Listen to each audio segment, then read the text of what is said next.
You harbor a runaway woman or child, a poet, a prophet, a king.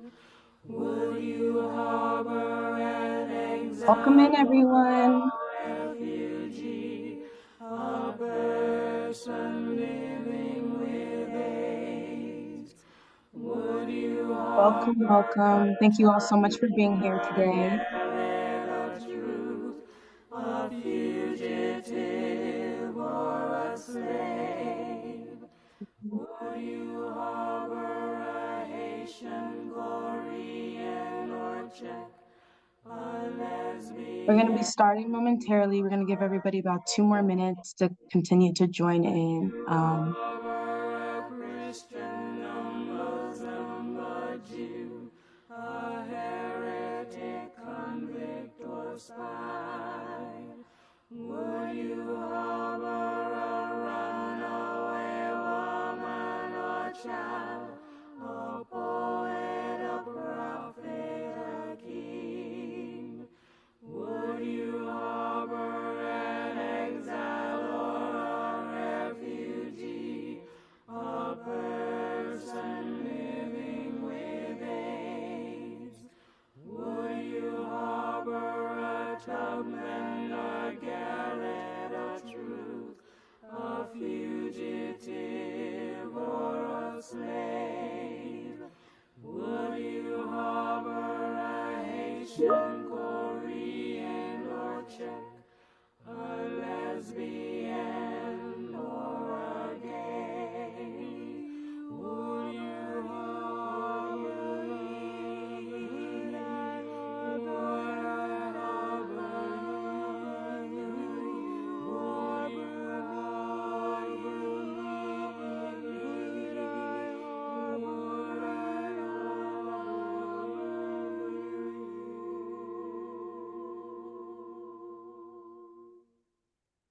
Welcome. We're going to start now. Welcome, peace, everyone. Good morning, good afternoon, good night, depending on where you are calling in from. Thank you all so much for joining us today. My name is Cheryl Kopong, and I am a member of the Chisholm Legacies project team, where our mission is to serve the Black communities on the front lines of the climate crisis by connecting them to resources, tools, and everything else that they need to pursue self-determination to achieve system change and to actualize Black liberation. I'm just so excited and grateful that you are all with us today to kind of help to begin a series of conversations that are going to be happening and that we're going to be having around forced displacement as experienced by Black Americans. And we have an incredible group of Black femmes here with us today to give us insight, knowledge, and to just have talks around this really important topic. And yeah, I don't want to talk too much around it, so I can just get to them. And we're just going to do a really quick introductions before we get into the conversation. Um, so first we have Dr. Ife Kilimanjaro. Dr. Ife, who I have the pleasure of knowing personally, is a grandmother, a healer, spirit warrior, and she's incredibly dedicated to justice and creating a better world. She leads the U.S. Climate Action Network, addressing the climate crisis in just and equitable ways. She's also the co-founder of The Wind and Warrior, author of Remembering Purpose, and a spiritual healer in the West African Akom tradition.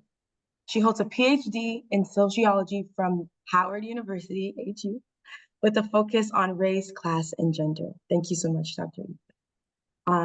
We also have joining with us community leader Akeisha Daniels. Ms. Akeisha is from East Chicago, Indiana, and is the co-chair of the East Chicago Calumet Coalition Community Action Group. And she's bringing a wealth of knowledge into this space, and we're really excited to get her expertise and to hear what she has to say about this topic. We also have Dr. Joya Creer Perry, who is a physician, policy expert, a thought leader, and an advocate for transformational justice. As the founder and president of the National Birth Equity Collaborative, she identifies and challenges racism as the root cause of health inequities. And we're very grateful to have her knowledge, understanding, and expertise in this space with us today.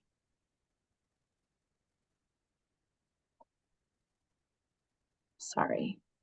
And we also have Anna Maria Balik, who I had the pleasure of meeting in New York a couple of months ago. She's a sociologist and activist and the founding leader of Reconocido. This movement mobilizes and empowers Dominicans of Haitian descent to advocate for equality and citizenship rights in the Dominican Republic.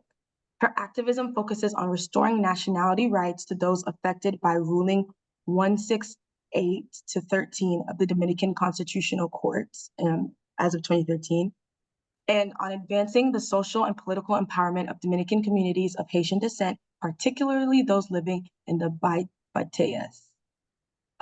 Ana Maria has experienced and participated in numerous international academic forums and addresses systemic exclusion and human rights challenges that the population faces.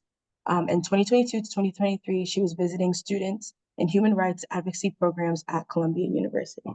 So this rounds out our panelists.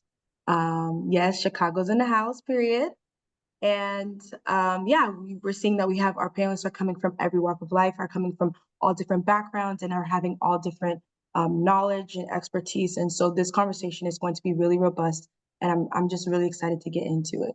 But before we do that, we want to introduce our founder, executive director, and the heart and soul of the Chisholm Legacy Project, Jackie Patterson, who is going to ground us and give us a presentation outlining the fundamentals of the article which inspired this webinar series, Displaced on Repeat. She authored it, Black Americans and Climate Forced Migration, and it was published by the National Committee for Responsive Philanthropy. So with that, Jackie, I'm gonna pass it over to you to kind of give us that grounding, and we can go from there. Thank you so much, Cheryl. Deeply appreciated, as always. And yes, welcome everyone. It's so good to be with you all. And I will just give a little bit of an overview of the framing of the Displaced on Repeat paper. That'll just give like little snippets of what our panelists will go into much more deeply. So let me oops. Oh, I'm sorry. Actually, I'm sorry. Anastasia, actually, I need to share screen because I had to do some edits to that original. Is that okay? Hopefully Sure, no so. problem. Thank you, Okay. Jackie. Thank you so much. Appreciate it. Sorry about that. Let's see. I should have caught that when you said earlier you're going to do that. Okay, here we go.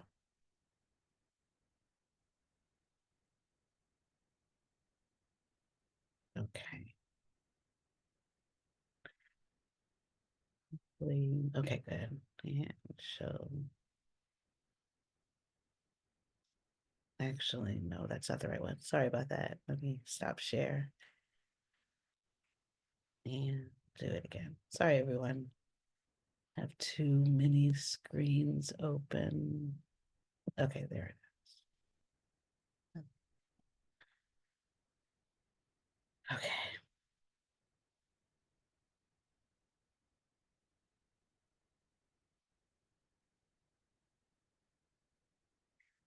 All right, so yes, I think that's the right one. I'm sorry, I was frantically working on several versions before we got started. So yes, as the title goes, Displaced on Repeat. In this presentation, I'll be talking about the various ways that we as Black people are prematurely displaced from home, and home in all the different ways that you'll see represented. And we'll make sure that we have a link to the paper in the chat if we haven't already, just so folks can see that afterwards. So first, and we'll have Ife will be talking more about this, from forced displacement from our lands and generational wealth, the disruption from our heritage and our cultural underpinnings, we were, of course, and when I say Black, and we're specifically talking about Black Americans in this article and framing. So we were brought over, as cargo and then commoditized in the extractive economy that as the roots of the commodities that formed capitalism and the markets and so forth.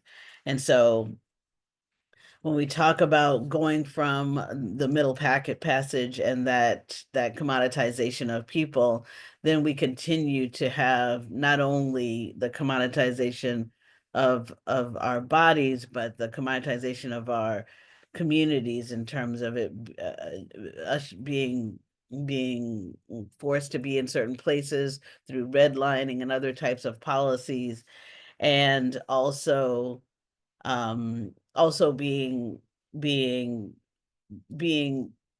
communities that we are put into are the communities that are used for extractive practices, whether it's burning of wood chips or burning of fossil fuels or otherwise.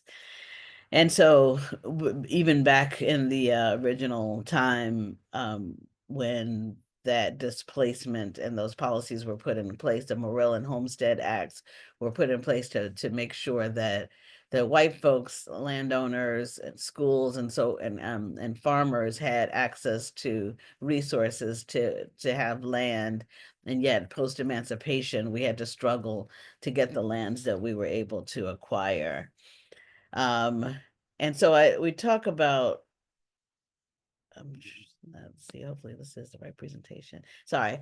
And so we talk also about and so that was the first lands that we were prematurely displaced from, and then the lands that we were forced into. And then our home also is the home of the womb. And so too many of us are born early because of various conditions, and whether it's stress of the parents, stress of the mom in particular, and then also the environmental exposures and other types of stressors that are experienced during pregnancy.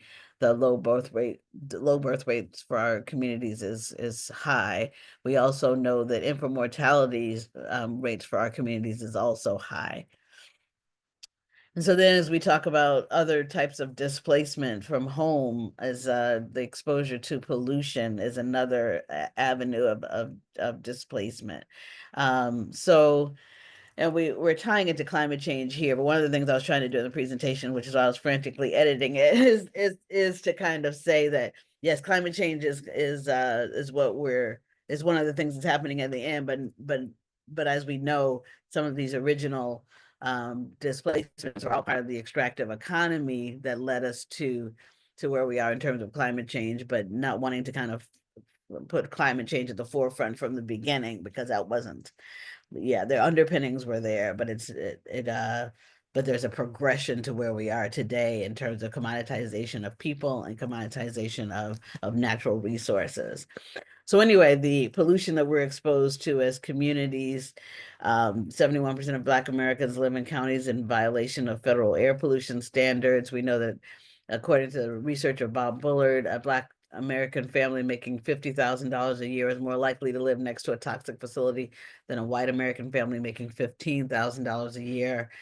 That we are therefore more likely to breathe polluted air, live on toxic soil, drink poisoned water, and so forth. And there's a video that I often show that has these young folks who are doing, it's both a spoken word and also movement art there in terms of dance, modern dance, along with the spoken word. And in that video, they're wearing masks and wearing gloves. But what the spoiler at the end is that that video was made in 2016. And so at the end, I talk about how way before COVID came and made surfaces unsafe to touch and air unsafe to breathe, that was the reality of our communities and remains the reality of our communities. Places like Mossville, Louisiana, located in Cancer Alley, again, people having to be displaced en masse from that situation. Sister Akeisha will tell us more about another situation of similar in East Chicago. Oh, that's right, there it is. In East Chicago, Indiana, in which she'll talk about more. Again, decades of unmitigated pollution resulted in the displacement of 1,200 residents after 31% of the children tested positive for high levels of lead.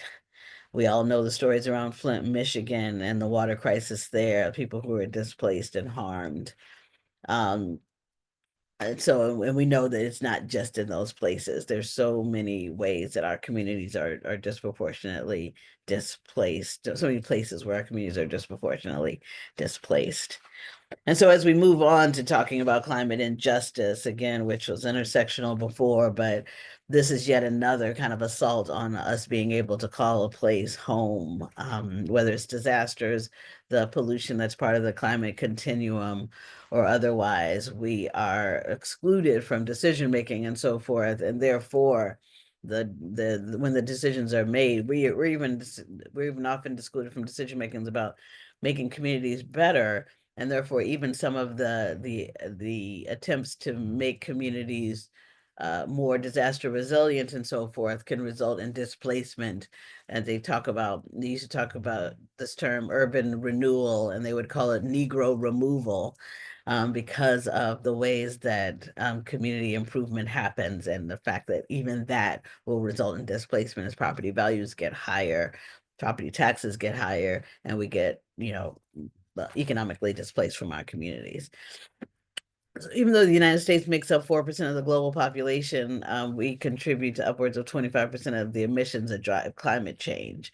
And so the folks who are benefiting from climate change include corporations, real estate developers, when we're talking about this post-disaster context, and financial institutions. And we're the ones who end up displaced. The disproportionate impact on Black communities out of the 15 countries that are more likely to be, oh, sorry about that typo in terms of spelling there. Anyway, this is a quote from Warshan Shure, a Kenyan-born Somali poet. No one puts their child in a boat unless the water is safer than the land. Again, sorry about that. And so when we talk about the nations that are more likely to be that are most displaced from climate disasters, Nigeria, Colombia, Democratic Republic of Congo, South Sudan are just some of the examples of people who are most likely to be, or who are already facing disproportionate displacement. And out of the 15 countries, 7 of them are predominantly Black nations. Brazil, where so many Black indigenous people live, Ethiopia, Somalia also. We work with Laredo, Texas, community, immigrant rights center in Laredo called the Holding Institute, and Pastor Mike, who we work with there, talked about how so many of the folks who are coming across the border, they're coming from Latin America, many of the folks who are coming are Latin American, and so many of the folks who are coming are also from Sub-Saharan Africa, because they find it easier to get into Latin America and come up into the United States through that process. But Pastor Mark talked about story after story says that the people in the communities that are more likely to be displaced are being displaced because of the breadbasket drying up in their communities and having to leave, or because of disasters in their communities. This is just one story, but I don't want to, we'll hear a lot more today in terms of storytelling, but just wanted to kind of give you a bit of an overview. Black farmers having lost land. We'll talk about some of the solutions. And again, the disasters and the people who are being displaced rampantly there. This is one person who I met in Port Arthur, Texas. And as we stood there looking at the ravages of the disaster, she said, that oil refinery shouldn't be there. That road shouldn't be here. My house shouldn't be here.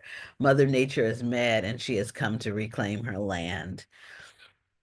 So whether it's Hurricane Michael or others, these are the places that are being ravaged and communities being displaced. This is a quote from Naima Penniman and Alexia Garcia. The Climbing Poetry is the name of the group. We'll add that to the slide.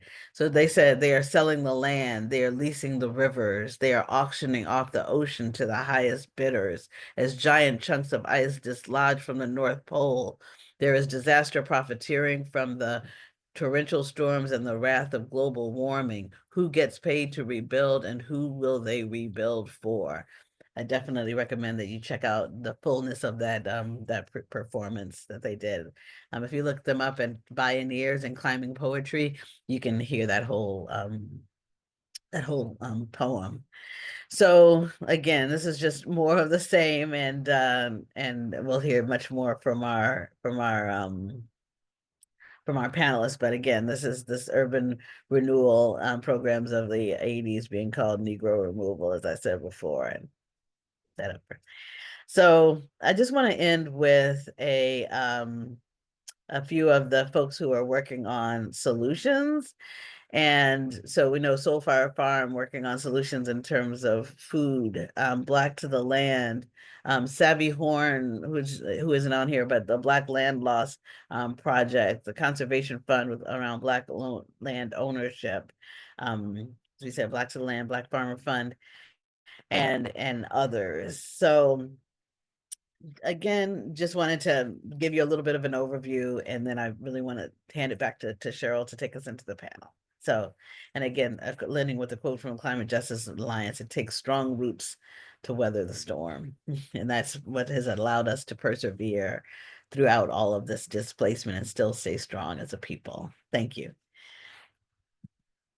Thank you so much, Jackie, for that grounding and for those thoughtful reflections. I think that a lot of times, I mean, I know a lot of the people who are on and within this call are within the movement space, so we understand about the intersectionalities and about how every single thing is not only interlinked, but is often intentional when it comes to the suffering of our people. I think that as we have these conversations and as we talk more about it through the panel, we can really point out to how incredibly purposeful all of this is, but how we need to continue to have these conversations and bring these different voices into the room so we can also talk about the solutions. Jackie kind of alluded to this. We're going to talk more about it soon. We're going to get into our panelists. If you guys want to come off camera, I know I like looking at everybody's faces, or as if you guys want to do it as the panelists talk, that's cool too. But yeah, we want to just get right into some remarks that each of our panelists have based off of the presentation, the paper, and then we'll kind of get into questions as Josie helped to frame us. So Ife, if you could please take the floor and kind of give us a little bit of your reflections as it pertains to what we have just been talking about with forced displacement of our people. Mm-hmm. Thank you. Thank you for writing this piece, Jackie, and for the connections that are being made. I want to highlight or speak to a particular moment in history where Jackie sort of starts in the beginning of this article, and that's with the forced removal of Black people from their lands and cultures during the transatlantic enslavement period that began in the early to mid 15th century, and consider that as a foundational act of displacement in the Black experience in the Western Hemisphere. This journey was brutal. It was a physical, psychological, spiritual, cultural severing.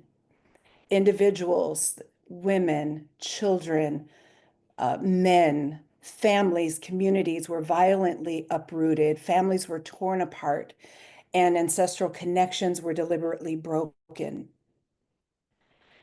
Before and during this uprooting, families were being displaced already through raids and forced migration. Raids of folks near coastal areas that have been in contact and trying to negotiate power relationships and for goods with the Europeans that were coming to the shore, going deep inland and kidnapping people from their homes and moving them forcibly to the coastal areas where they waited for days, months, sometimes years. Sometimes they never made it out of there to be part of the transatlantic kidnapping journey to the Western Hemisphere. This was no trade. We often call the slave trade. People were not trading themselves. People were stolen and forcibly moved. Over 300 million Africans met their death in this brutal process. Conventional estimates will say that, about 12.5 million, maybe up to 20 million were impacted, but that doesn't count the potential growth, the growth, the population growth that was halted as a result of this process. So these were lives lost and lives prevented in the course of this movement of bodies, of human bodies. Enslaved people, as we know, were legally defined as property and denied ownership of land, both on the continent and in the Western Hemisphere, subjected to constant forced movement, even after the period of enslavement or the transatlantic movement, forcible movement of bodies came to an end. Black folks were often, whether they remained on the continent or in the Western Hemisphere, were forced to move into the areas of the land that the Europeans did not want to live on, did not want to occupy themselves directly. And so there was always this movement of forcible movement of bodies, of humans, of people, of children, of families. The trauma and the denial of land and wealth accumulation during the enslavement period directly impacted Black communities' ability to establish a secure and safe, stable, lasting home and build generational wealth, setting the stage for subsequent displacements on the continent and in the Western Hemisphere. Now, that's not to say that there are folks who did not thrive, who were not, Black folks were, if nothing else, resilient. So there are ways that community culture was created, but under these very harsh conditions. And I'm beginning with all of this because I wanted to, I'm agreeing. So what resonates with me so deeply about the article that Jackie wrote is the connection between the historical trauma of enslavement and forced migration and the ongoing displacements caused by the climate crisis. These are not isolated events at all by any means, but rather can be considered as interconnected actions that are rooted in the evolution of systemic racism, of gender oppression, capitalist expansion, of colonialism. And as Jackie highlights in the article, that pollution is one of the expressions of these sources of racism, of expansion, of gender oppression that that is a direct driver of climate change and of ongoing Black displacement. So I wanted to spend a little bit of time on that. And then I think I also, if you'll allow, want to make a comment on the very end, the very last paragraph that that Jackie had in this article. Very short, but incredibly powerful in its brevity and its simplicity, and sort of sets the stage for the next body of work. She posits that real lasting solutions require a shift from an extractive economy that prioritizes profit and the exploitation of natural systems and labor bodies to a regenerative, living, solidarity, and care-based economic system. So we've got to move from an extractive economy that harms our planet and the people, human and other species, these various communities that we live in relationship with, to one that actively regenerates ecological health and prioritizes the well-being of all. This means valuing the restoration of natural systems and recognizing essential care work as fundamental, care work in the most expansive sense. And this future economy should be rooted in localized scales, excuse me, that respect ecological limits and foster direct connections. It's got to also embrace cooperation, mutual support, democratic control, and ensuring equitable resource distribution. Excuse me. I'll just wrap up there, but just really appreciate the opportunity to share some reflections and thoughts to a very well done article. Thank you. Thank Thank you, you very Dr. Ife. Thank you so much for that. Thank you for making those connections. A lot of times people can say, well, that was history and that happened so long ago. But like we were talking about, and like we were saying early, even based off of the presentation, each event, each of these different historical moments are all intentional and linked and connected. When you're looking at the overall real life material conditions of Black people, both in this country and even globally. So thank you so much for those reflections. I want to encourage the participants and those of us who are in the audience and listening to start putting together questions, any questions you may have, throw them in the chat because we are going to have the opportunity to do Q&A. And I know sometimes I forget things like as they go on. So like as soon as you're having these questions and everything, feel free to throw them in the chat because we do want to open this up to conversation after each of our panelists go. Dr. Joya, I really want to go to you as our maternal health expert, as someone who has kind of this wealth of knowledge. The article talks a lot about birthing justice and the connection that has with displacement. So I would love to hear your reflections on the paper and the themes within it. Thank you so much. And thank you all. Thank you to Jackie for an amazing presentation.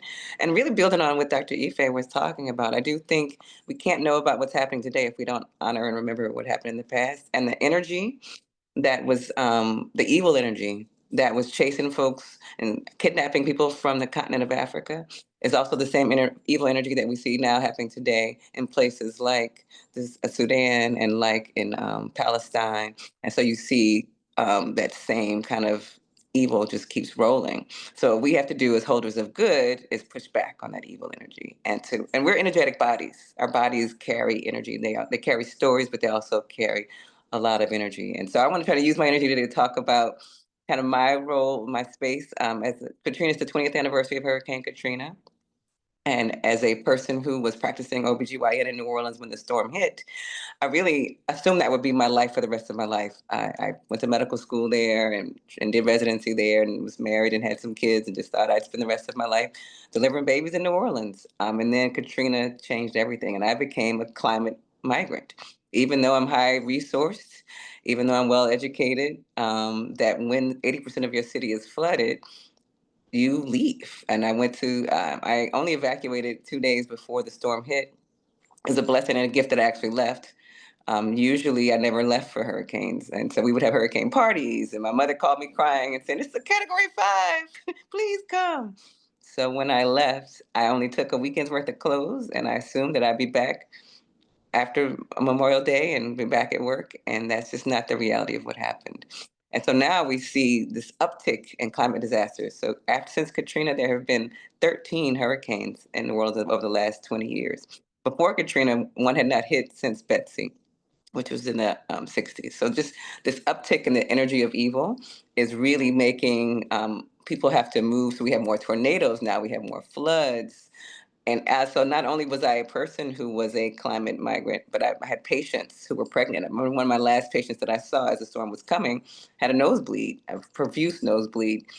And I had to pack her nose in my office and send her to the ER. And I often, as I was driving, I worried about what happened to her. Where did she go? And then I became the maternal and child health director for the city of New Orleans. I came back in October of 2005 and started doing public health and worked on evacuations and bringing people back. And it was very eye-opening. People would call the city hall and say to me, hey, I want to come down and do some hysterectomies. Can you line folks up for me? I now realize how that happens in other countries, that our white supremacy shows up, and we show up in places like Haiti or like or where there's trauma currently happening, and then we say we don't have to know you as a patient or have malpractice insurance. We could just show up and do hysterectomies. And so to feel that on people who I knew and loved, and I would say on the phone to the other doctor, we're still the United States of America. Although yes, New Orleans was flooded, and although we are all running around living on the cruise ship and can't survive, we are still human beings who deserve respect and care. And you should be doing that when you go around the world doing hysterectomies and not just lining people up so you can perform surgeries on them. There was a migrant who had a hysterectomy. There were several who were getting in detention under the previous Trump administration. So I'm sure that right now, the people who are having to move because of climate and also war are having many birthing injustices done to them. Hysterectomies without consent, deliveries in spaces where I can't even, when I think about what's happening in Gaza and the babies and the moms who are being harmed and who are starving to death, these are decisions, these are policy violence decisions that we are making that come from that same history and legacy of believing you can steal people from the continent of Africa and enslave them and as if they are subhuman. We are still working very hard to be seen as fully human, which is odd since we know from science that the first people on Earth came from Africa. So this idea that we're first and yet we're supposed to be the broken ones doesn't make a lot of sense of how things work. The prototype was usually the best, and perhaps maybe that's why there's so much energy around trying to convince us that we're not the best because we're the prototype. But yes, scientifically, this how birthing justice shows up in our work. As an OBGYN, I have many patients who were being seen by me in New Orleans and my friends, or even now today, people who are being seen, who are having babies in places that are too hot. So you are more likely to have a miscarriage. As the temperature of the earth increases, our preterm birth rate is also going up. When you live in really, really hot places, you have higher rates of fetal malformation. So things like heart defects, and so brain defects. So we are literally cooking the babies inside of mamas when we don't actually deal with our climate injustices. And then one, big overarching thing that my organization has been trying to do is pull back and explain to people how this idea of family planning is just a continuation of a conversation around eugenics. And we need to move away from family planning to family power building. And if nothing has shown us that this idea that you can just have a plan is our current administration, that we can plan all kinds of things, but when chaos comes, it eats through a plan all day long. If you build power, if you build resilience in the community, then the plan is irrelevant. So the places that have better birth outcomes than we do, we're not saying that the moms were so much better planners. They do things like have free childcare, free paid leave, free college. When you invest in a resilient community, people have better birth outcomes. When you say, well, we're not going to give you money, but here's an IUD, and figure out how you're going to eat tomorrow, then you are creating climate injustices. You are blaming and shaming. There are many conferences that I attend, population conferences, where they blame and shame lower resource countries for climate disasters when that makes no scientific sense. We know that the US and other high income nations are the reason that we have climate change. That if we made all the mamas in Nigeria and India not get pregnant again, that would not make the climate go down. And so this is our current orientation for so many spaces, is to blame and shame the uteruses and the birthing habits of low-resourced women versus actually investing in justice and joy for everyone. So hopefully we can move away from this language of population, and because until they call white men a population, I don't really know that I want to be called one. But until we can move away from this idea that we can control the population and that we can plan away the injustices and address the truth of the history of slavery, white supremacy, patriarchy, and religious fundamentalism, we're going to keep having climate disasters. That's it.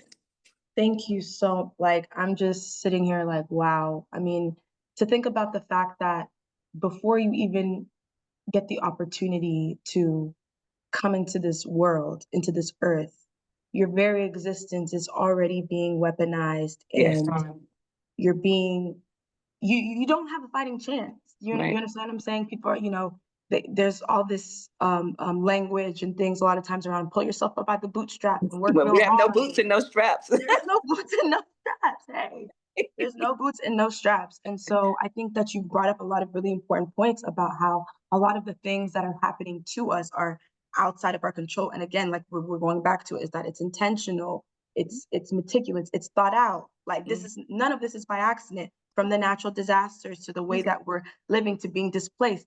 It's all has this long seated connections, even what's happening in Gaza. Like, I appreciate you for naming that. Like, it's all extremely connected, all of our experiences.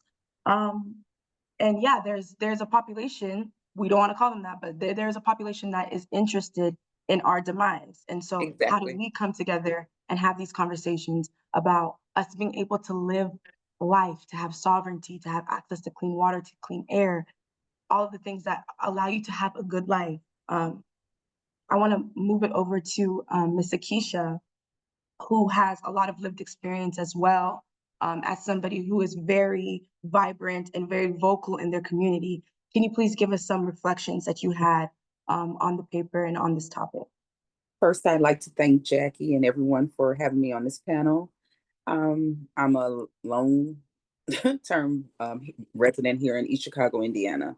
I've been here for 48 years. For over 40 years, the East Chicago area has been plagued with lead and arsenic. I lived inside of a complex where my outside soil tested at a 92,000 parts per million with lead. The inside was 32,000 parts per million with lead and 850 with arsenic, where me and my children lived for 14 and a half years.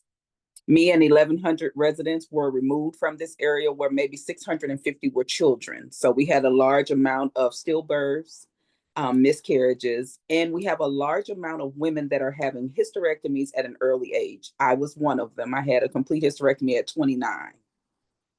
So I had 2 children that had scarlet fever while I was living in this complex. So that started my investigation of what was happening with me and my children inside of this home. When they removed the bathtub, the soil was there. There was no floor under this bathtub. So every time my children were taking baths, we were being exposed to the elements from outside. There was no floor under the tub. I've met with, from Scott Pruitt to Governor Holcomb to Ben Carson. I've been to the EPA in Washington, D.C., where I've met with the heads, but nothing is still being done. The complex now has been completely demolished, but this area is divided into 3 zones. So zone 1 was the West Calumet Housing Complex, which was demolished. It was city ran, but HUD funded. So that means that these people knew for over 40 years how many people had been in and out of this complex, that children were being exposed to high levels of lead and arsenic. Zone 2 is where I was born. So my grandmother lives right outside of this complex. She's 92 now. So when I came home from the hospital, I was being exposed to this high levels of lead and arsenic from birth. Now I'm in zone 3, which is another problem because now we're on a water table. It's just sad that people have purchased homes in this area and no one is doing anything. And then now we also have the Gary, Chicago International Airport. So the planes fly over us all day long, and we're completely surrounded by industry now in this area. So we've had problems from the water to the air to the soil here in East Chicago, Indiana, and I'm going to keep fighting. And I would like to thank Jackie for mentioning East Chicago and all of the other areas. And I'm going to continue to fight. And that's all. Wow. I don't even have the words or the language, honestly.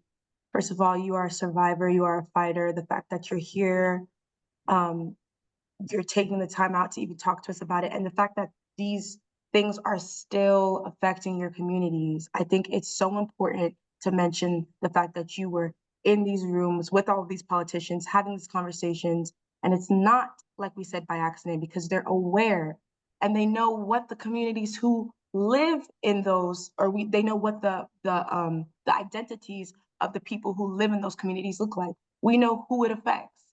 And all of that is extremely intentional. It absolutely breaks my heart.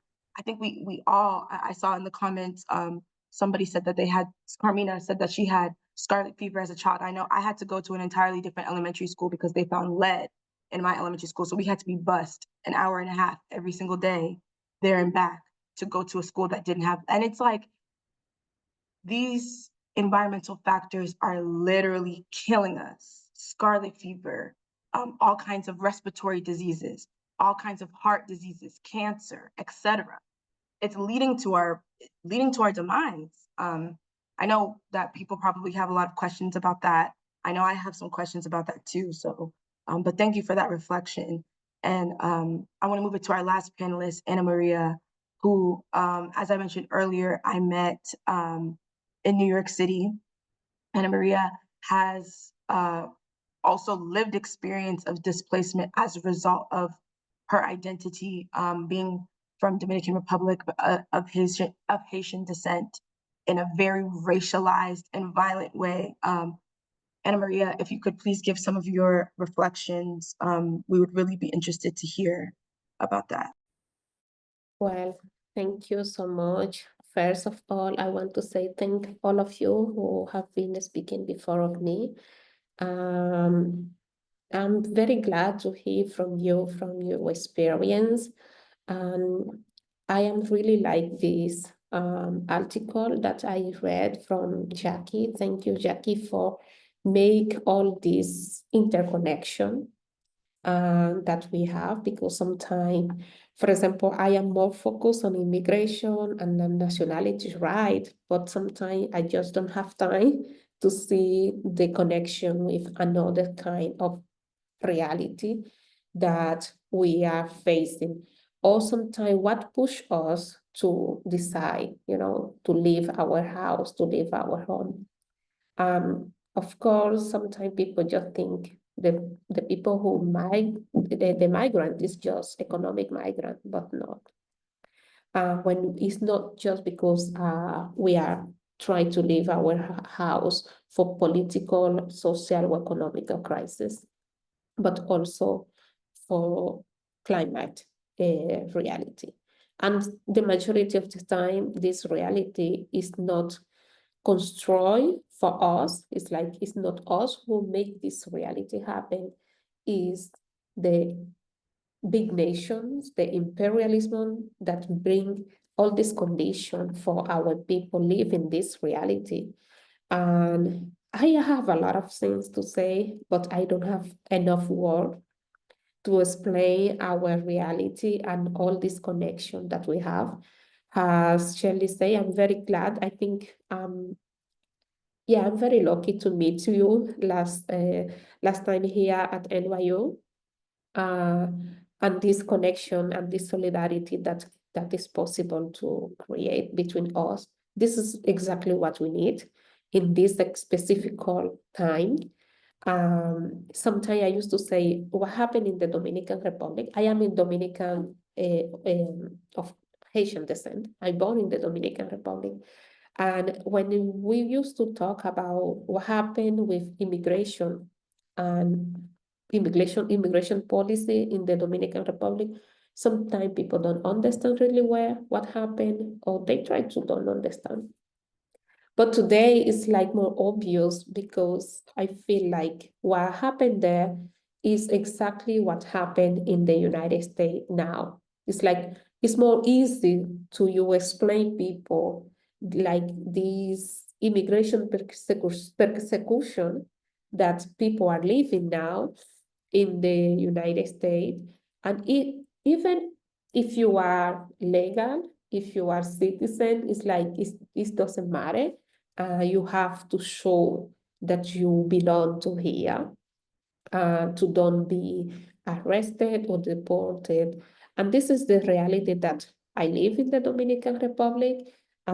In 2013, it's like the Supreme Court in the Dominican Republic make a decision to take away the nationality right for people who already have, like at this time, I spent many years without being able to get access on my birth certificate, renew my ID, renew my passport, just because they say if you are born from Haitian immigrant in the Dominican Republic, you don't deserve to have the Dominican nationality. That means after that, they stop the birthright, and they say after 2010, everybody who have who get birth in the Dominican Republic, though you are not Dominican if your parent are immigrant in a legal condition. At this moment, we think that could be the worst things to happen to us, but 10 years after, or more than 10 years after, we have seen how the situation have been increasingly it's become more harder for Haitian people, but it's not just Haitian people, it's also Black people in the Dominican Republic. It's very contradictory because it's a very big contradiction because the majority of the people in the Dominican Republic are Black. But the way on how the Dominican system educate us, make us think that we are not Black, we are Dominican, because Blackness is just connected to Haiti and Africa. And they always try to separate the Blackness from Haitian Blackness. And that is why they don't want Haitian people or Haitian descent have the possibility to have the same right in the Dominican Republic. In the last day, the situation in the Dominican Republic have been very hard every time. I just want to share this picture with you. I don't know if you could see well. That happened. If you see this image, I'm so sorry because I posted that yesterday on my Instagram. And I try to say that like we are the body that the government could sacrifice to show the inability to respond of the real the need that the people have for live well in the Dominican Republic. I don't know if I explained, but what I try to explain here is we are the scapegoat as a Haitian people, as a Haitian descent. We are the scapegoat on this political strategy of the Dominican Republic.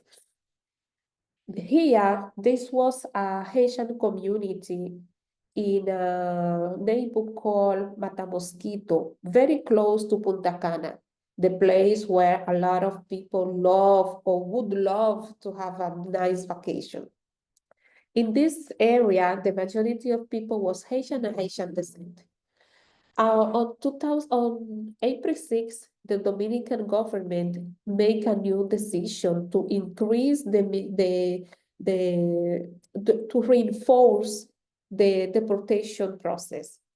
And one of the things they decide was go to the hospital and make in 33 hospital in the country one police immigration to review every immigrant who come to the hospital. If you are or not in document, they will. If you are in document, they will arrest you after you receive the treatment that you need. But the main target of this policy is Haitian women myriad. And in this last week, we have been we've seen many Haitian women arrested by the police at the hospital. Women sometimes just get birth like one day born. They are arresting them and send them to the border. This is very inhuman reality, police immigration reality. But that this, like these people who was living here, more than 500 people was arrested and deported on Monday, last Monday. Today is Tuesday. Last Monday, like 1 week ago, they arrest and depose the majority of the people who was living in this neighborhood, and they destroy completely this neighborhood. Here we have this connection that they mix on the reality of this displacement, but also the racial policy that our government are doing every day.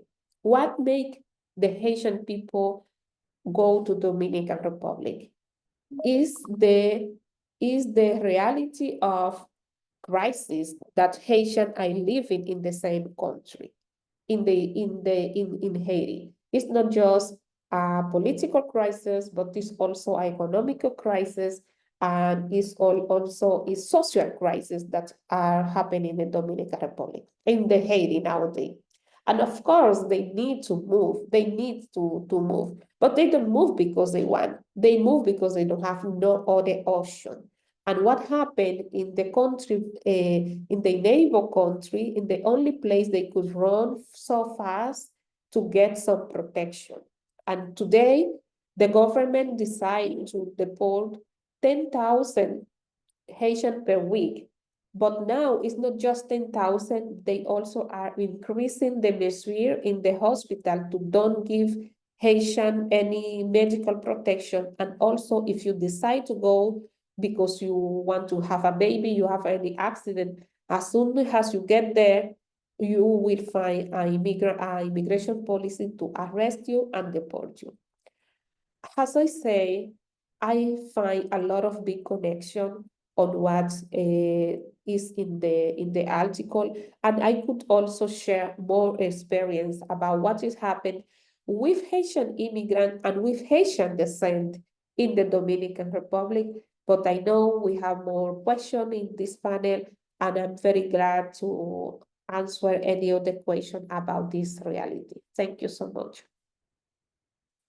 Thank you so much, Ana Maria. If you could stop share, thank you so much. That was, I mean, I think that that's part of the reason why it's so important to have a voice like yours on this panel. We see kind of the US taking a blueprint from that.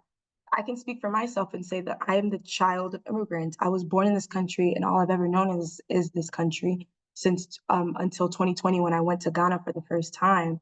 But with the talks and the threats of doing things like taking away birthright citizenship, that would affect somebody like me. Like real talk, like Anna Marie was saying, like people were literally displaced, were their whole entire lives were uprooted. And we see the connections in the way that Black people are treated globally. Like we have to understand that like us as the global diaspora, like all of us who were ripped from Africa, we're all, even though we all have unique experiences in our respective homes and environments, there is a universal struggle that we have everywhere.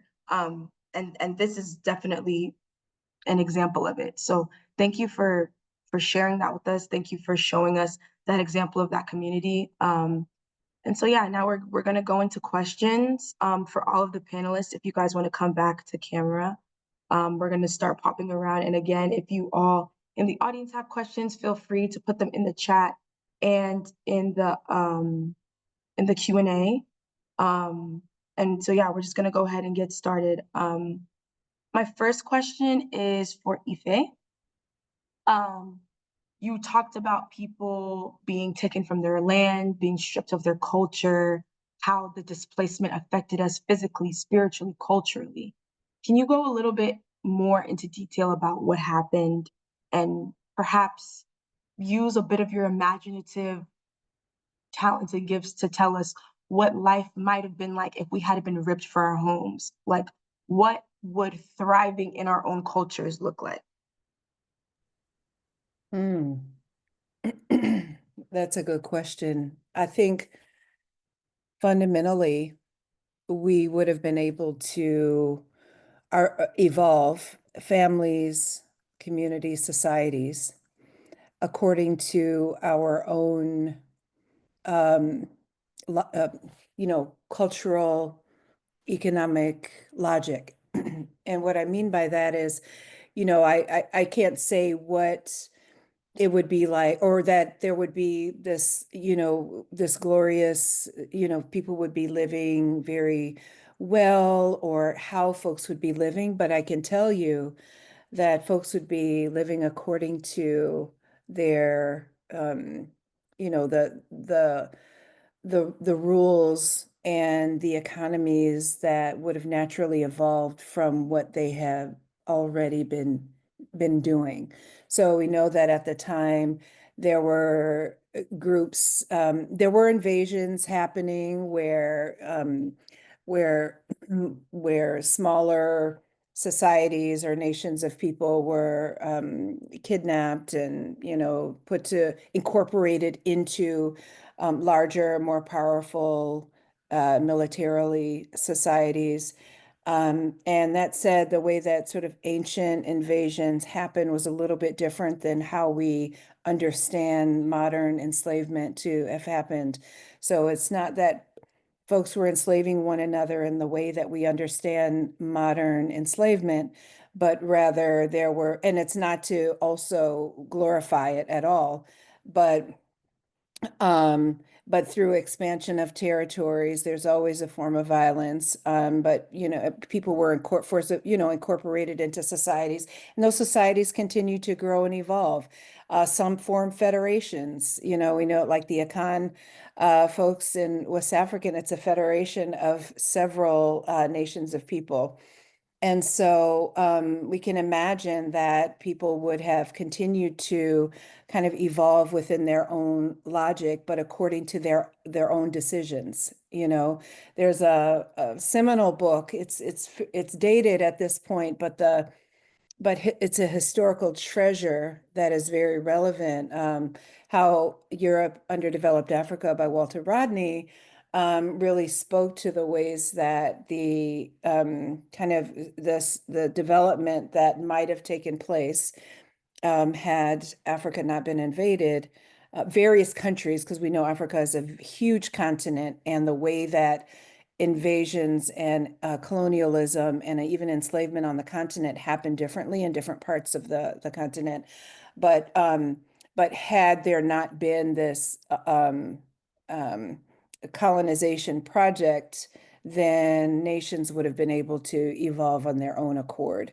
So I guess I'll just say that, you know, it's one thing to be free, to make mistakes and be free and live and thrive and be free, than to live under conditions of capture and force enslavement, and then try to thrive and then make mistakes within that. It's a very different reality. Thank you for that reflection. I think sometimes I think about it in my mind's eye, like what would life look like if, you know, those things hadn't taken place and we were allowed to, like you said, continue in our own communities to grow, to thrive. What could have come out of that? What kind of government systems we have? What would our family systems look like?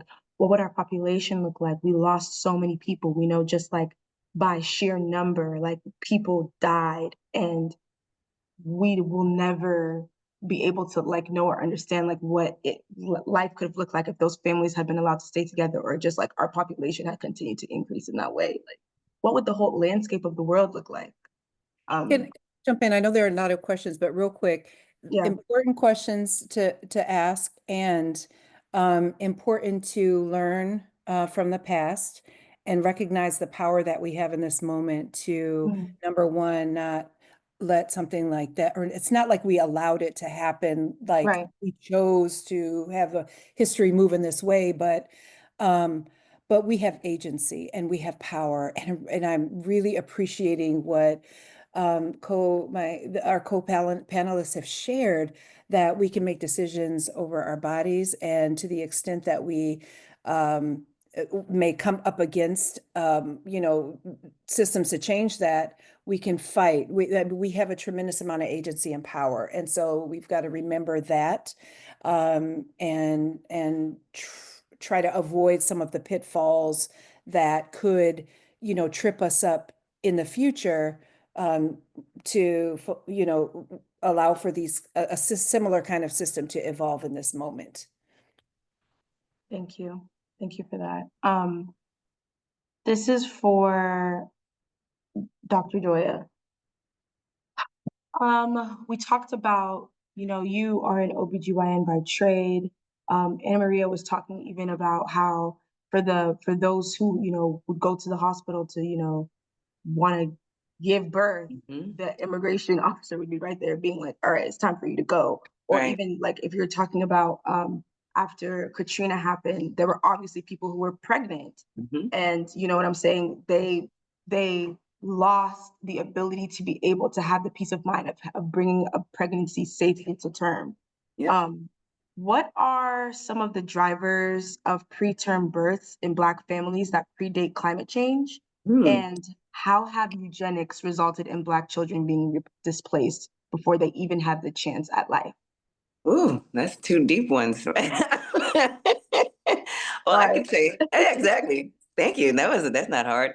No, so I had a preterm birth. My son only weighed about a pound. I was in medical school when he was born, and it's part of the reason I even started my organization, because at the time, if you would look at the CDC website, the only risk factor I had was being Black.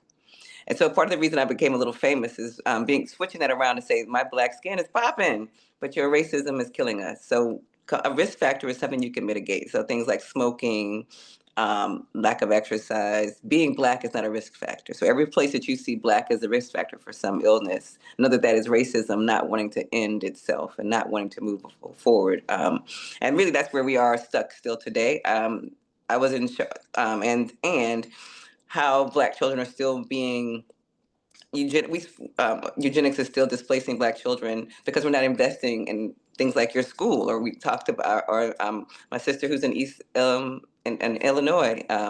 When you have lead, I mean, one of the ways you could get off death row in Louisiana when I was over the health department is if we could find your lead records from when you were a child, because they know that you're more likely to be violent. And so that is a way that they can take you, even though you've murdered someone. If you can show that you had lead poisoning as a child, then they will put you, they will decrease your sentence from death penalty to life in prison. So just think about the level of harm, the policy decisions that go into the fact that they know that they have put lead, asbestos, so they know that the climate injustices are causing preterm birth. So the risk factors for preterm birth or preterm birth, smoking, and but all of those things. So this is what, truthfully, I'm going back and forth because I'm a little triggered by both of your questions. All of those things that we list as risk factors are not the truth. The truth is that racism, classism, and gender oppression are why we have preterm birth. When you treat people poorly, when you don't invest in them, they are more likely to die. The maternal mortality rate in Beirut is 26. The maternal mortality rate for Black people in the United States is 70, right? So Beirut is being bombed. Beirut is taking in Palestinians and Syrians, and yet they have a better maternal mortality rate because the people who are in that place value and see as fully human the migrants that are coming from the other countries. They don't say, oh, this Palestinian, the opposite of what's happening in Haiti and with the Dominican Republic, that they are saying, these are our sisters, these are our people. They're being displaced. They're being torn by war. We will make sure we find them. We will make sure that they have case management. We will make sure that they get all the prenatal care. We make sure that so they're doing the opposite. So it is a policy choice by the Dominicans to continue the racism that actually harms them, because the Dominican is the only other high income nation that has poor maternal health outcomes as the United States. So here they are thinking they're being fancy, and all they're doing is harming themselves, just like the United States. White women who live in the United States, if they move to another country, they're more likely to survive in childbirth. So the cruelty is causing us to die and them to die as well. And saying that their commitment to violence against Black people is so great that they'd be willing to lose their own over All it. day. There's a book Insane. it's a book called Dying of Whiteness. It's a white colleague of mine who's a psychiatrist who went to interview white people in rural America to ask them about Obamacare, and he said they would say, I would rather vote against it if it's something Black people have, even though I know I'm going to die from my liver cancer because I don't have Medicaid. That is suicidal policy. I don't want to participate. Suicidal policy. I don't want to participate in this death cult. I just gotta chill. It's just like, that's when you have to start asking yourself. I appreciate the fact that everyone on this call was also talking about energies, because that's a big part of what we do, genuinely. Yes. Akeisha, when you were talking and you were talking about your lived experience with, I mean, I heard you mention your grandmother, your children, yourself. Can you talk a little bit more about like what your life was like before and why the only choice that you had was displacement? And what were the effects that you saw of this displacement on your community, on your family, and even on your own psyche? Well, a lot of the problems that came with the displacement was just leaving somewhere that I could afford to live. Even though I lived on a Superfund site, this is called the USS-led Superfund site right now. Even though I lived on this site, I had a community of people. We looked out for each other. We took care of each other's children in this community, and it was disrupted. We had people that left and they've moved out of these apartments 2 and 3 times. They've moved to other places because they couldn't afford to stay where they were. Just being a close knit to my community. My community, even though it was considered a complex, we were a mixed community. We had Black and brown, maybe a few whites, but we had more Black and brown people. Like I said, we looked out for each other. We looked out for the kids. You know, we had so many mothers that died from cancer, just abruptly died. So many people lost their mothers. They went in, had blood cancer. I don't know how you get cancer of the blood, but your blood runs through every organ in your bodies. These women didn't make it 6 months. They were just gone. So not only did it disrupt the community, we took the nuclear of the community, the mother. And once the mother was gone, these children are raising themselves. We have a lot of just motherless children from this community because they had been there for over 40 plus years. This was someplace that we could, like I said, afford to live. Now, the rent is 2 to 3 times the amount. You have to be making 3 times the amount to live anywhere clean in this area in Indiana. When I left West Calumet, I had nothing, not a microwave, not a fork. I had to leave everything that I had worked so hard for to get a kitchen table. I left everything. I left with just the washer and dryer, my TVs, and the clothes that I had packed before EPA came in to clean. So a lot of these women, we worked single parents on top of that. I was a single parent of 3. I left everything behind. Living room furniture, I had no bedding, no nothing when I first left this area. So I left defeated. I felt so defeated because I took pride in what I had gotten on my own and being able to afford my own apartment and being able to just take care of my children. And I felt so defeated when I left there. I mean, just to walk away from that area, even though it was going to be demolished eventually, our mayor never rebuilt anything for us to move to. So even though I stayed here, the houses that they are building now, $180,000 to $200,000 for these homes. There is no low income affordable housing in East Chicago, Indiana right now. So we're leaving a lot of people, a lot of the parents that I have talked to, that I keep in touch with, they're homeless, some. Our children were removed from schools. We had a lot of children. We probably have the highest children with IEPs here in East Chicago. We have a large amount of children that have IEPs, that have ADHD, Down syndrome, and all of these different things that they're being born with. I didn't know my last child, I got his medical records, and my child tested at a 9.5 when he was probably about 4 or 5 years old with lead. His lead levels were at a 9.5. And to see the changes that this has done, not just with the parents that I talked to, but to me. I went to school with my child from Head Start all the way to 12th grade. I was determined to make sure that he graduated from high school. He graduated with a Core 40 diploma. He graduated with 52 credits instead of the 40 that they demanded he have. And to see the children not on a 12th grade reading level and they're just being passed and given just a general diploma, it hurts. It hurt me so badly to see that parents don't a lot of parents can't and they don't come to the schools and participate with their children. It hurts. It hurts to see that you know that your child is struggling and you won't stop for 5 minutes to read a book or make sure they're doing good or just to talk to them. I have a lot of children that still call me, they still check in with me. And I'm just trying to keep our community bridge as well as I can, but it's gonna take a lot more than just me. Thank you for sharing your experience with us. I think I'm just so, first of all, in awe of your resilience. We're resilient by DNA. Like we survived. Do you know what I'm saying? And we have that ancestry backing us. But also I don't want that to get lost, you know, the whole strong Black woman thing. Like, I don't want that to get lost in the fact that, like, you have suffered. You have genuinely suffered at the hands of state and empire.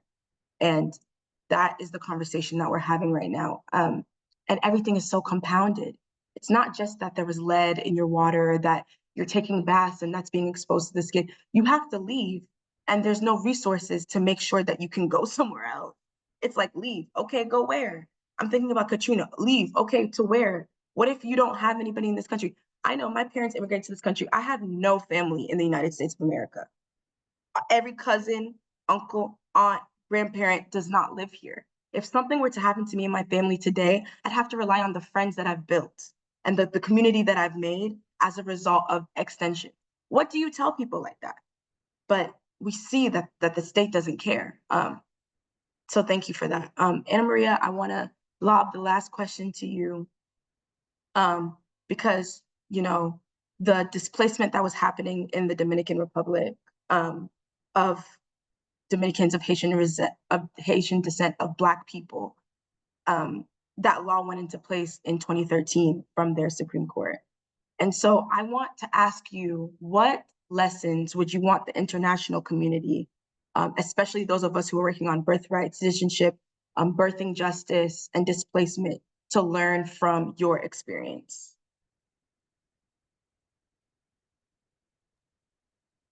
Well, thank you so much. I think the first things I would recommend is, like, at the beginning, I was so ingenuous. I don't know if this is the correct word.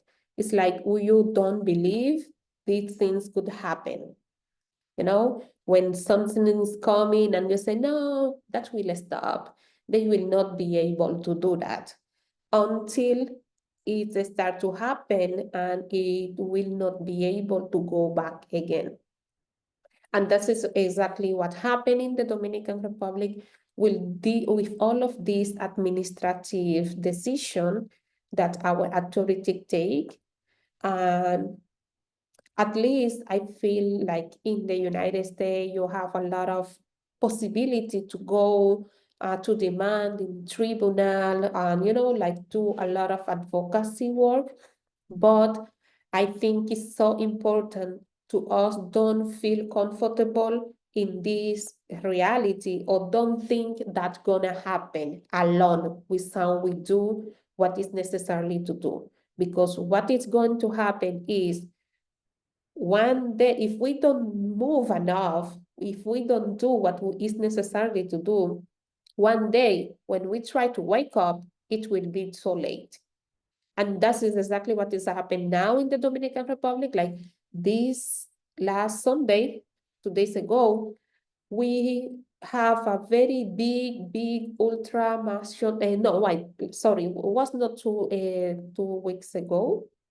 2 days ago, was 4 days ago. We have a very big ultra-nationalist group marching against Haitian immigrant in the Dominican Republic, because they want the government remove all Haitian from the Dominican Republic. And they say they will not stop until that happens.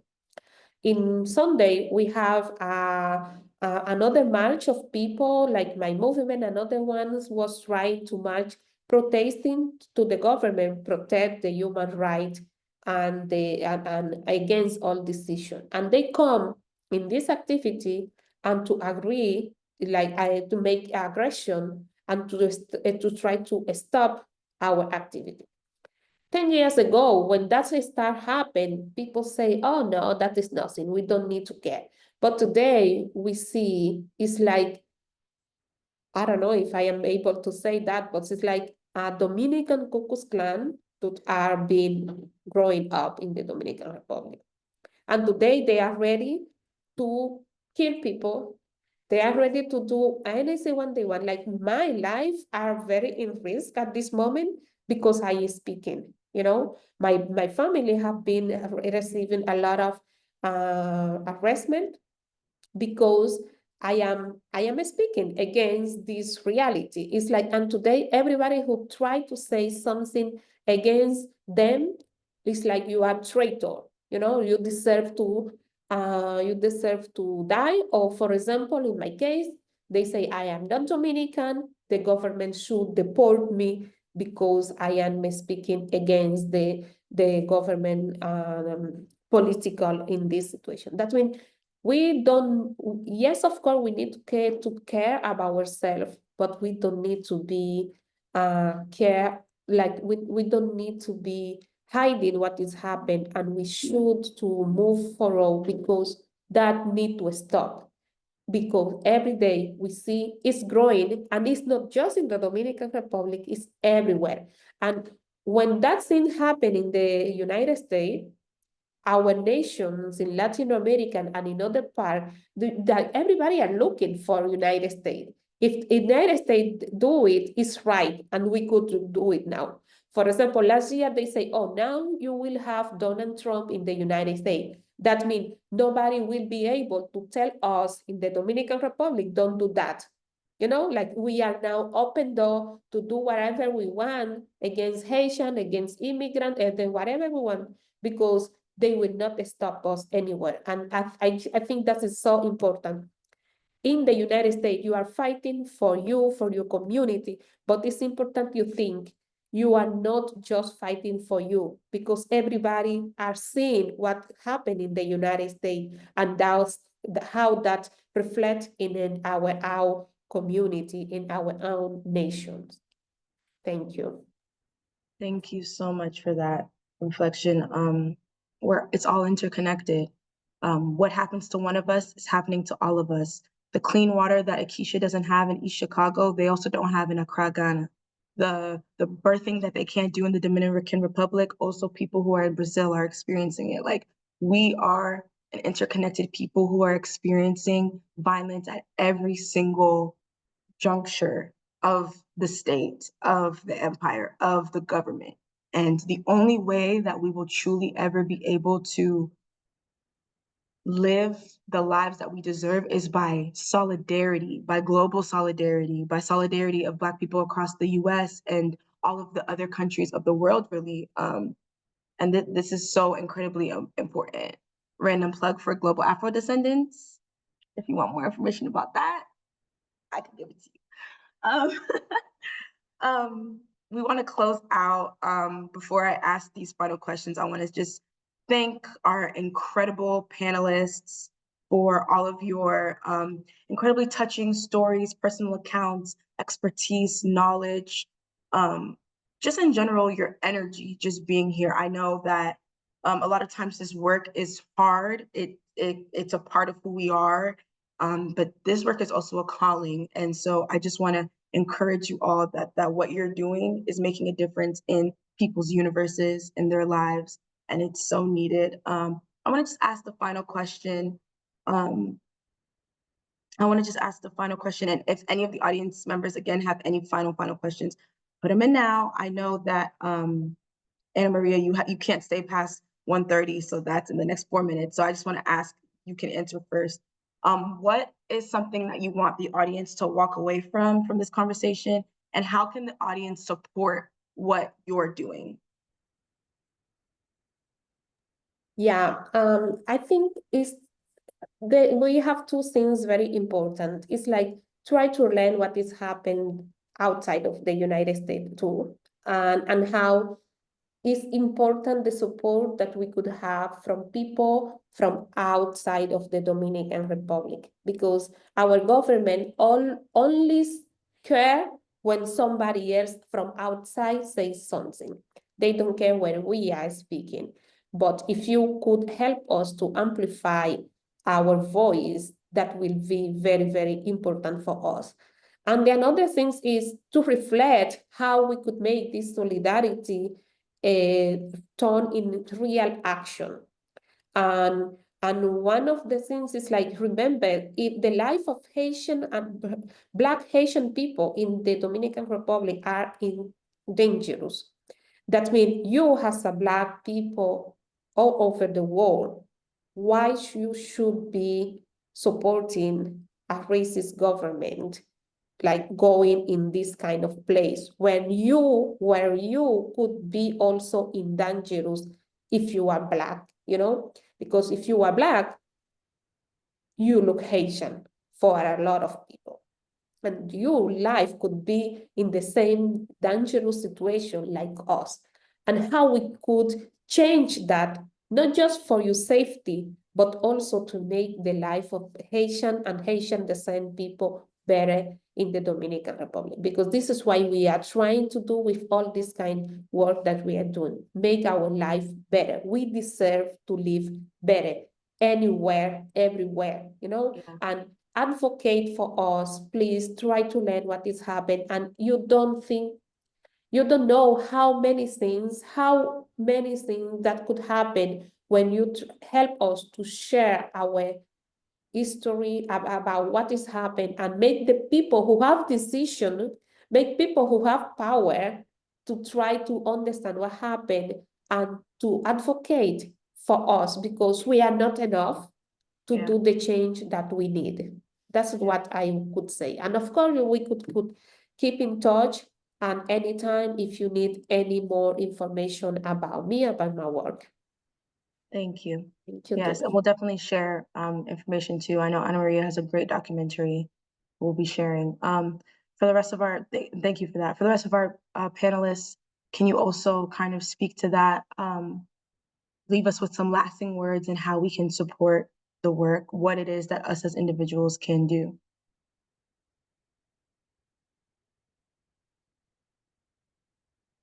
I can go next if you want, sure. So thank you, Anna Maria. Really, I really appreciate you a lot. I have more than I can even explain to you, honestly. And I do think we should do a boycott going to the Dominican until they get their birth justice together. Because I know I've spent some money in the Dominican and was always overwhelmed by the racism, but it's everywhere. So I had kind of taken it as that's kind of the nature of being Black in this global world, unfortunately. Anyway, I would love for my work. I'm having to rebuild since the overturning of Roe v. Wade 3 years ago. My organization has been decimated. I went from having 40 Black women who work for me to just me by myself. And I'm going, so really, our work is really important, and we are under attack, just like I'm sure all of you are, in different kinds of ways. So any consulting, speaking, that's how I'm living right now until I can rebuild, because I didn't die. I'm still here, and Becca's still here, and we're still doing our work around the world. I just spoke at the UN. I just flew to Geneva a couple of weeks ago, so the world is moving forward. So I guess the positive thing, besides me just rebuilding, there is a movement around the world, a Black diaspora movement, that we are investing in ourselves, investing in each other, that we knew that we couldn't depend upon the state in the first place.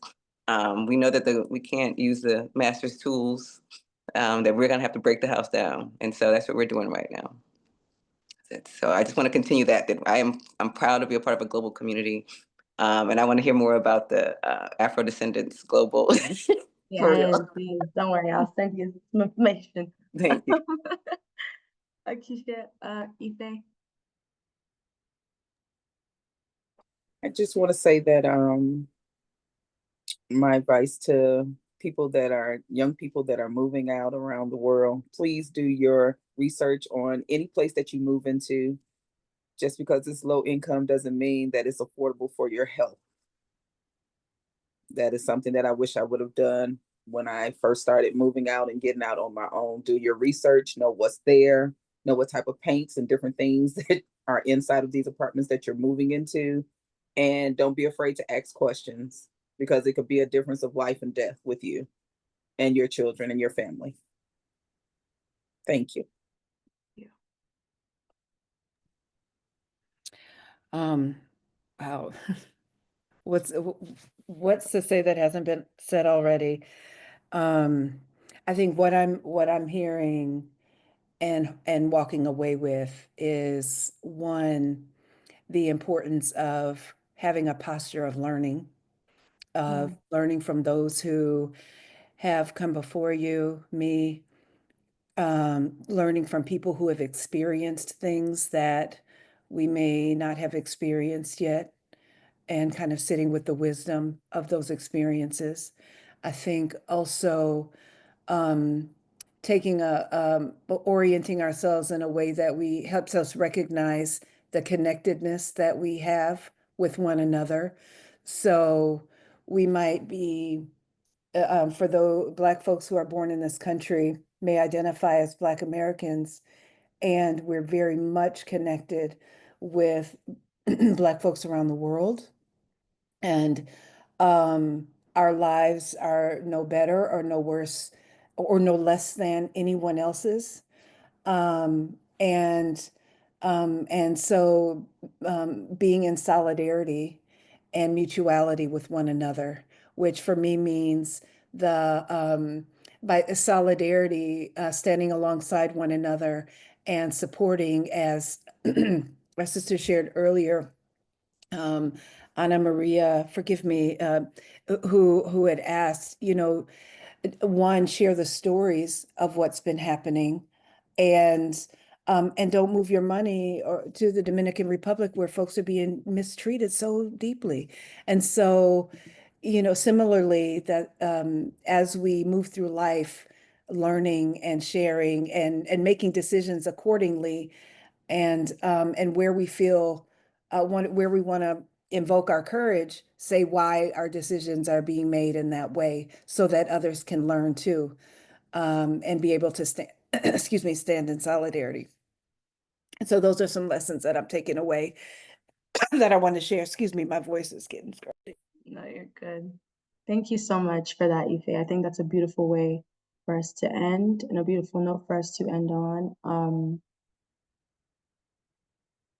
Everyone, thank you all. This is going to be the first of many webinars, conversations around this specific topic and other things that are going out. So please be on the lookout for more of that. I appreciate you all for taking your afternoon.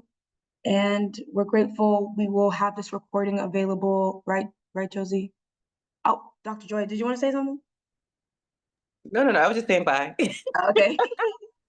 Well, thank you all so much. The recording will be made available. Please feel free to reach out to EA team at the Chisholm Legacy Project.org for any questions, more information that you want to know. We have a website.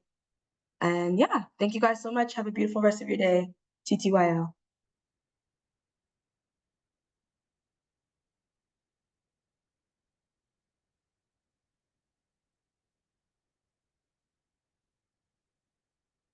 Mess. Paparazzi catch my fly and my cocky fresh. I'm so reckless when I rock my Givenchy dress. I'm so possessive, so I rock his rock necklaces. My daddy Alabama, mama Louisiana. You mix that Negro with that Creole, make a Texas Bama. I like my baby hair with baby hair and afro. I like my Negro nose with Jackson 5 nostrils. I earned all this money, but they never take the country out me. I got hot sauce in my bag, swag. I see it, I want it. I stuck yellow, want it.